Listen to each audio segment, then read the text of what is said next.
Hi everyone. As we're nearing the end of term three, I thought I'd spend a few minutes just giving a few updates. Firstly, with COVID, I know there have been some restrictions eased around the state in terms of public gatherings and what's going on in households, etc. But none of that's translated into what's happening at school at this stage. The last COVID update our department issued was on August the 5th, which was shortly after the lockdown that we had.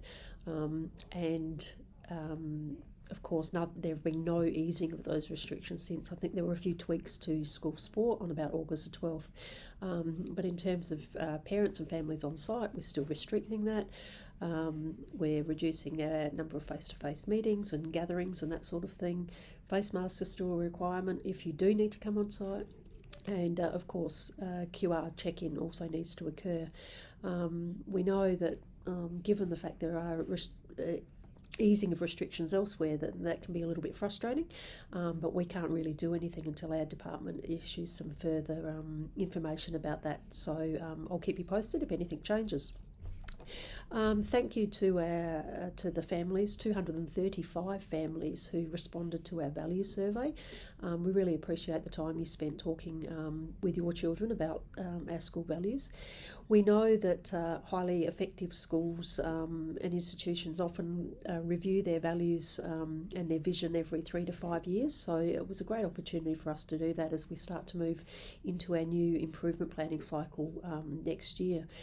Our plan is to not do too much with our potential new values and vision at this stage, and we'll start working with that through some processes with that next term, with the view to launch our new vision, mission and values in the 2022 school year.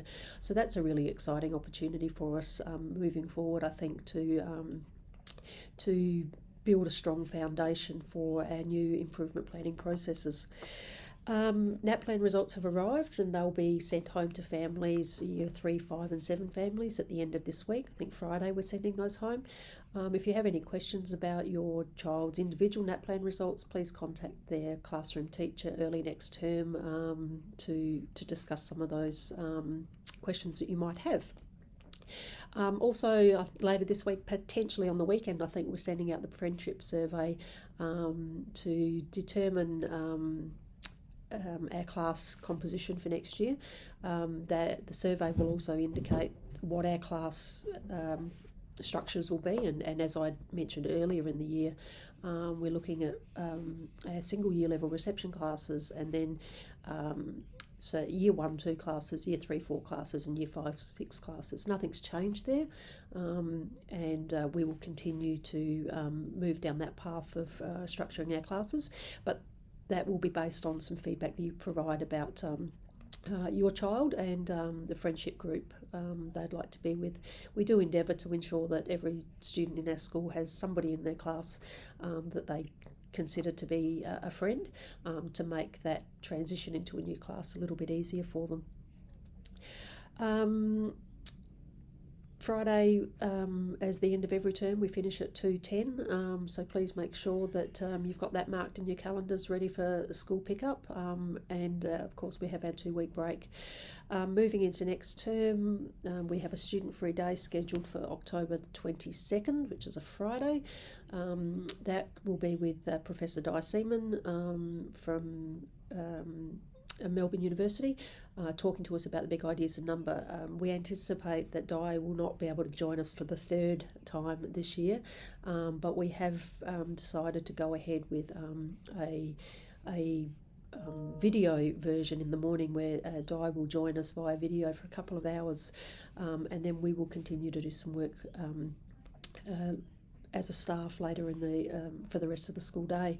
It's not ideal that we're meeting with Di Seaman in that way, but we also know we need to do that work with her, to begin some work with her around the big ideas in number, moving into our new improvement work next year. So we won't cancel it this time. We'll proceed, and if Di can't join us face to face, we will look at also bringing her over at some stage next year to work with our staff. That's about it. Just wanted to give some brief updates about what was happening. We've had a really, it seems like a long term with our COVID lockdown in there, of course, and we've had lots of sporting events, really great success with sporting events. We've had our choir perform, which has been exciting as well. And on Friday, we'll acknowledge some of those students at our in-school assembly. Which will be a short assembly on Friday, just with our students. And as I said, unfortunately, none of our restrictions have lifted in terms of COVID, so we can't invite families along to that. And I know that's a little frustrating for everybody. And hopefully that will change in the near future. Thank you for your time and energy this term in supporting your children and getting to school and engaging with the learning program at school. We appreciate the families' input into what happens at school, and that your support in ensuring that we have our students here ready to learn every day. It's been a really positive term 3, and we've seen lots of growth in student learning.